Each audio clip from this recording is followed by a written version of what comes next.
Hey guys, AJ here, back with another one. So today we're gonna look at Deepak Bisht, and this guy's from Nepal, and he was part of the Flagler Beach investigation. And this one was actually a request from a subscriber. So this one's for you, DJ B. So yeah, man. The funny thing about this Deepak guy is, like, the Flagler Beach investigation always interested me because the house was so big. Like, I remember watching this live, and I think that a couple of the predators like, "Oh, this is a big house," and then I remember going back and looking at the house every time that it was on, and actually thinking like, "That's a big house." But let's look at a picture of the house, and this is off Reddit. Look at this place. This is the house. That's like 3 stories tall. You know what I'm saying? So like, this is a big house. So just think this guy is like driving up to this house, this knucklehead, and there's this girl home alone in this huge house. You know what I mean? It's just wow. So yeah. So I was reading his chat log, and he's 22. He's a college student. He's a chemistry teacher, and the interesting thing about that this guy is he's one of those like self-deprecating predators. So he's trying to like guilt the girl into liking him or whatever. He's like, "Yeah, you would never talk to someone like me. I'm just a loser and blah blah blah. Would you?" And it's just like, dude, you're pathetic. Like, what are you talking about? Like, so not only are you a pervert, but you're pathetic too. So he sends like a lot of links to music and YouTube, and part of me wanted to actually like see what the links were, but and actually see if they're still in YouTube or not. But no thanks. And he's just weird about her talking to older guys. So a lot of this chat is him being like, "Hey, there's weird guys on here. You shouldn't, talk to them or whatever." But then he's the one that's trying to groom her. And anytime that she hints at like talking to anyone else, it's like a really aggressive kind of reaction, like, "I told you not to talk to them," or whatever. And another thing that he does, I guess he likes movies a lot. And at one point he asks her, "Oh, have you seen Scarface?" It's like, what 13-year-old girl has seen Scarface? Or like, he's really into horror films, so he's asking her, "Yeah, have you seen The Exorcist, and have you seen Jason and Freddy and all this stuff?" It's like, dude, really? I mean, this guy is a complete and total moron. So another part that kind of stands out here is he calls her kiddo. That's his nickname for her, which is really, really odd. And then he calls her his little monkey. Now, how is that a term of endearment? You know what I mean? He calls her his little sweet monkey and his monkey and all this stuff. And the guy is just a complete knucklehead. So, and also, this chat goes on for like a good month. So, if you try to read this, it's really, really long. There are some really entertaining parts, but props to this decoy for like the Iron Man trophy, because this is a long time. And I'm trying to find the part where he actually says that he's seen the show. He's like, "Yeah, have you seen Dateline? Yeah, it's this show where they lure guys into the house, and these idiots come in and they get arrested and they look stupid. Ha ha ha ha." And then he ends up on the show. So, oh man, yeah, guys, check out the chat. It's on pervertedjustice.com, and you can find him here. But let's just jump into this here, and yeah. The next man to arrive at our undercover house in Florida is a 22-year-old college student and chemistry teacher. His name is Deepak Bisht, and he drove 4 hours to get here from West Palm Beach. In a Yahoo romance chat room, Bisht uses the screen name LoveSource7. And he calls himself LoveSource7. You must think a lot of yourself there, buddy. When the decoy tells him she's 13, he writes, "Wow, you too young, babe. You shouldn't be out here. A lot of perverts in here." After chatting on and off for almost a month, Bisht makes it clear what he's interested in. He says he wants oral sex and wants to perform it on her. "I believe it feels good to the ladies." He graphically asks what sexual positions she prefers. Then, towards the end of the chat, there's this exchange. You ever watch Dateline? I was watching it yesterday. Don't think so. Is it good? Yeah, these TV personnel chat with men as kids and they ask them to meet them and show it on TV. Oh. It's pretty funny. You should watch it. But in this show, they send those people to jail for meeting a child. Oh. I don't want you in trouble. How did they find out? I don't know. So after all Well, you're about to find out, buddy. this, you'd think he'd know better than to show up at a stranger's house. Not this guy. And look at the way he just walks in. That's just the thing about, like,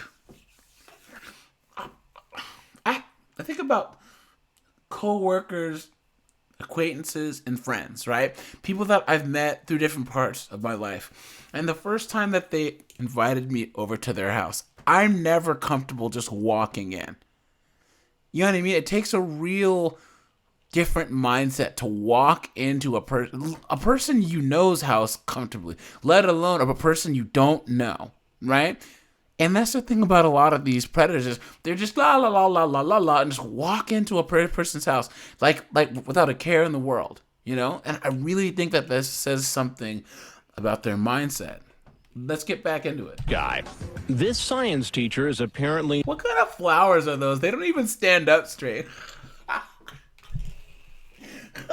He probably stopped by like the Wawa. No, do they have Wawas in Florida? I mean, in Flagler Beach. I don't even know, or wherever the local store is, and said, "Yeah, I need some flowers, real quick.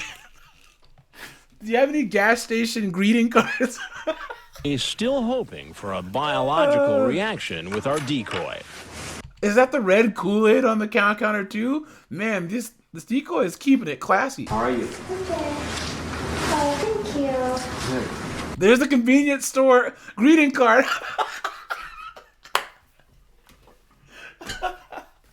Well, I'm shy. I just want to get comfortable. I'm gonna sheep right over. Props to the decoy. Chris Hansen. But props to the decoy for like playing it safe and you know, kind of like jumping out of his way because he was like, ha.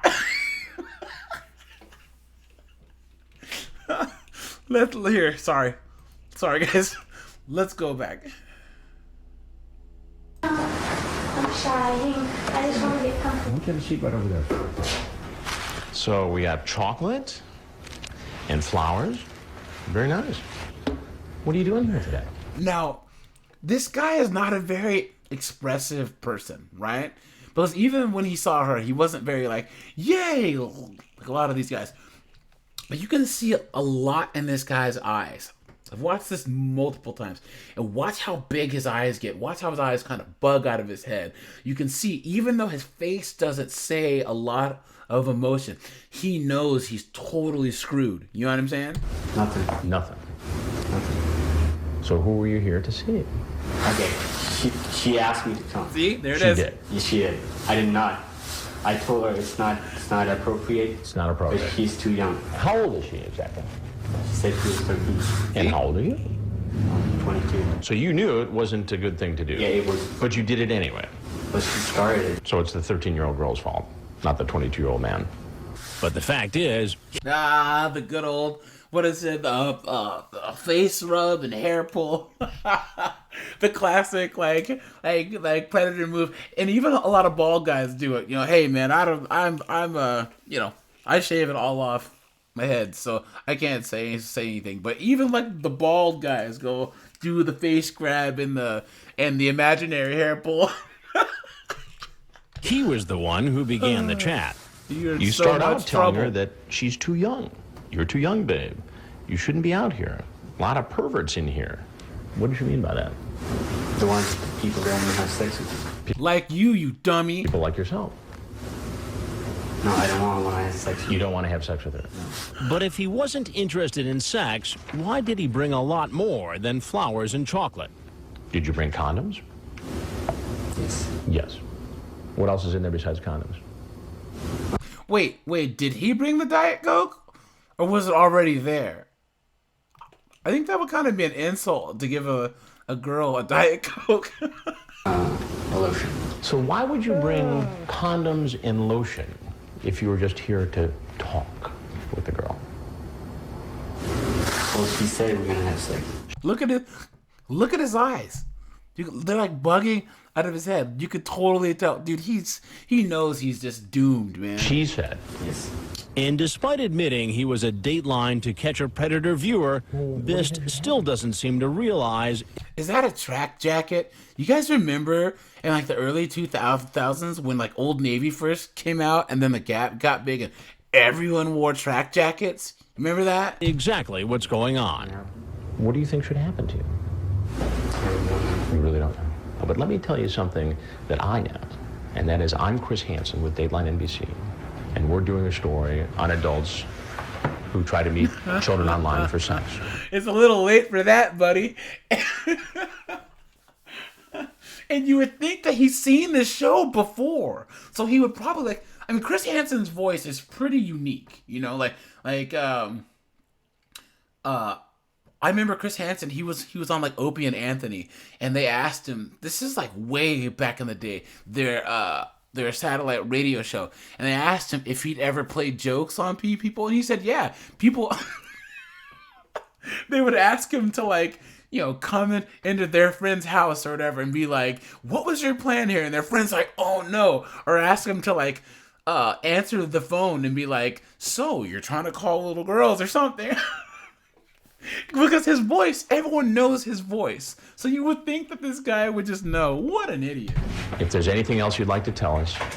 Bisht walks outside into the hands of the Flagler Beach police. Get in here! Now, where was he trying to go?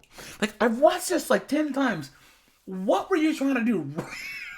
Run back in the house? Hide in the bathroom? Hide in the attic? I mean, come on, man. Were you going to try and like break Chris Hansen's ankles as you're trying to get past him?